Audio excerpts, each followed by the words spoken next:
giving and being able to bring in resources so that the community can benefit, which is true. And I think that as nonprofits, we have, and particularly I think when you're a leader in a nonprofit space, there's a responsibility that one has to be able to reconcile the relationship between capitalism and power and the work that we do.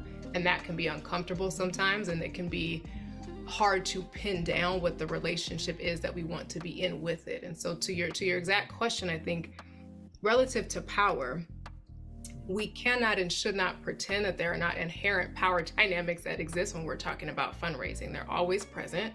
And the identity that both a donor, a board, anybody involved in that fundraising ecosystem, as well as the fundraiser, all of the identities play in a space, and there's always some inherent dynamic at play. And so I think we should, exercise agency, perhaps is the word I'm looking for, but we should be attuned to what those dynamics are, and we should go into interactions assuming that those dynamics will be at play, whether we invite them in or not. One, I think in terms of money, right, we are always talking about money in the fundraising space, and I think also evading the conversation in some very interesting ways at moments. At the end of the day, in this country at least, capital is power, right? That is an unwritten, unspoken rule in a lot of ways. And so when we're talking about money, that can both be an uncomfortable conversation, but also a conversation where there's a lot of unspoken belief about what a dynamic is and how we talk about that and who holds more power because they have access to more capital, because they have capital to give.